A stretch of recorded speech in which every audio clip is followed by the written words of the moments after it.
Hey everyone, I'm Cody Harmon. Today we're going to be learning how to read basic tablature.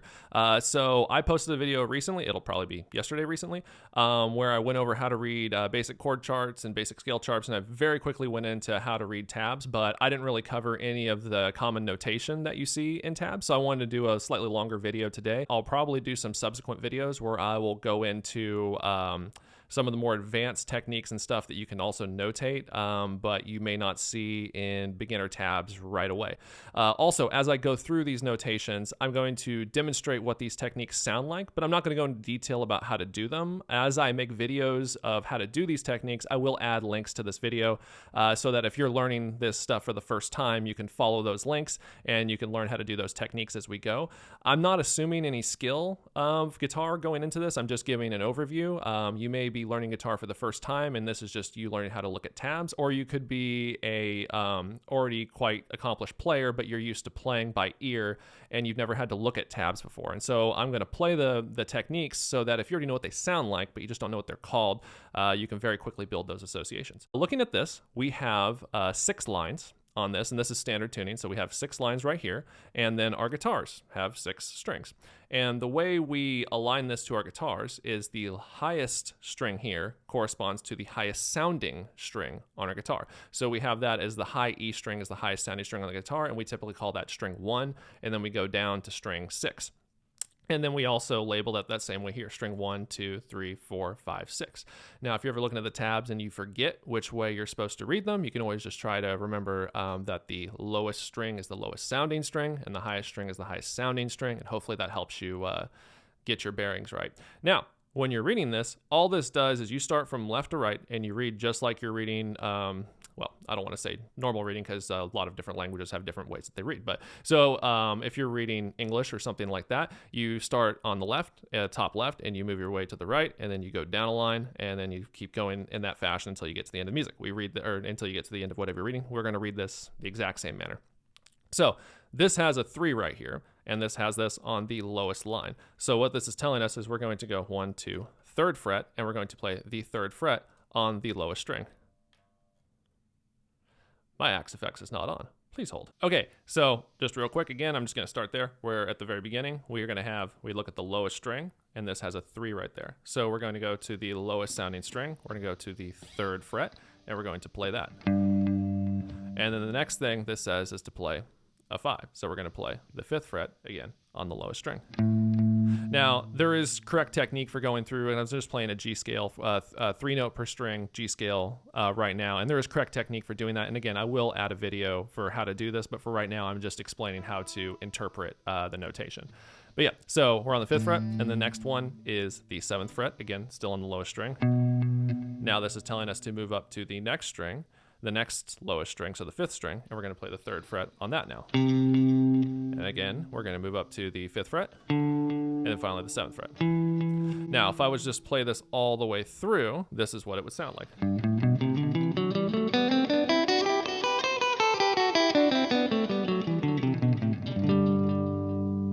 So you just start on the top left, and you keep moving through the instructions until you get to the end of whatever it's saying.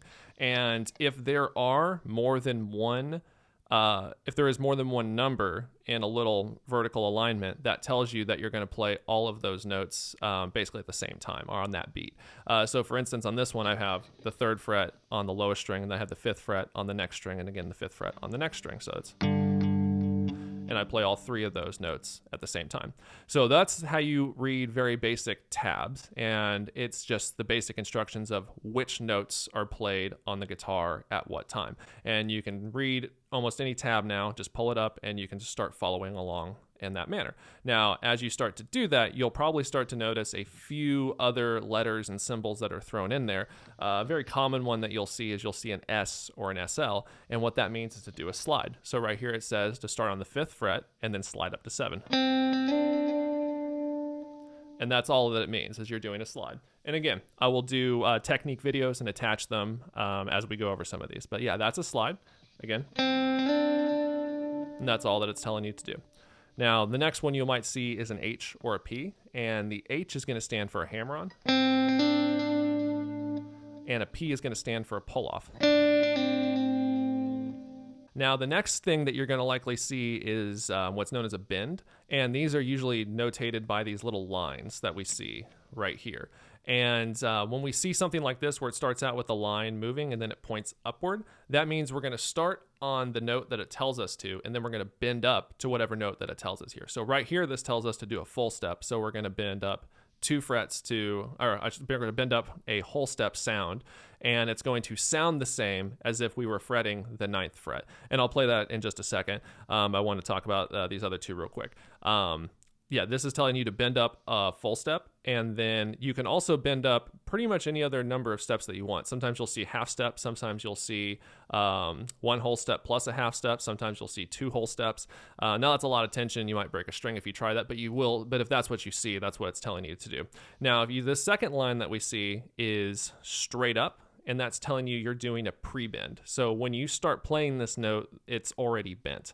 And then finally, what this last one is telling us is that, again, we start pre-bent and then we release it. So we can see any combination of these where it might tell us to bend up and then just release it. It might tell us to bend up, play a few notes with it at a full bend, and then release it. It really is just whatever the guitarist is playing that you might see right there. But now, without further ado, so this is what the full bend sounds like. And then this is if I still have it pre-bent and I pluck it again. That still is the pre-bend full bend, and then if I release it after plucking again, that's the full bent pre-bent and then releasing again. And as you can tell, this is the same note as, that was a little flat, but there we go. Now that's the same note. So I can bend up and then, and that's the same note as if I had done that right there. So that's bending. Now, the next one that I have here is if you see a T, that stands for tapping. And all that means is that you're going to be tapping with the right hand at the fret that it tells you to. So for this one, I'm just going 12-8, 12-8. So it's just going to be going. And again, I will go through how your tapping technique should work and the easiest way to do it. But if you already know how to do it, that is what it's telling you to do. Now, the next one that I have listed here is palm muting. That's PM. And you need to make sure that you read carefully because there are other techniques that start with P, like pinch harmonic, and you might see a PH or something like that. So definitely make sure that it says PM before you start playing. And all this means is to do a palm mute. So this is what it sounds like when you play without a palm mute. And this is a palm mute. That's what the notation is telling you to do, is to just palm mute those particular notes. Okay, now next what we have here are these little funny notations which are telling you to do downstrokes and upstrokes. Now, the only problem with these symbols is they're a little confusing because they don't really seem to line up with what they're telling you. It seems like this downstroke is pointed upward and this upstroke is pointed downward, and that's because they don't come from guitar, they actually come from violin. And that little pointed thing is actually referring to the tip of the bow. And when you see the pointed thing, when you're playing violin, it tells you you're supposed to put the string there near the tip of the bow and then do an upstroke. And then whenever you see that square, it's actually referring to the frog. And you're supposed to put the string closer to the frog on the bow and then do a downstroke. So that's why those symbols don't really make sense, is because they're not from guitar. But a way you can remember this is the direction that these open is telling you the direction to go. So for instance, this one is opening downward. So that tells you to do a downstroke. And this little arrow is opening upward. So you can remember that's telling you to do an upstroke. Okay, finally, the last one that I have on here is if you see these little brackets on either side, that's telling you to do a natural harmonic. Natural harmonic. Right here, it says 12. So I go to the 12th fret and I perform a natural harmonic.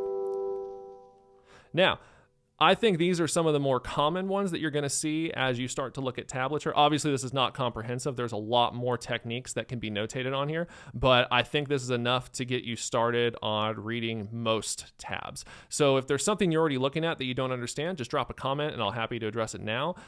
If not, I'm definitely going to do some follow-up videos where I add in some more of those other techniques and how they're notated on tablature. But hopefully that gets you started for now. And if you have any questions, like I said, drop them in the comments. And if not, I will see you next time. Bye.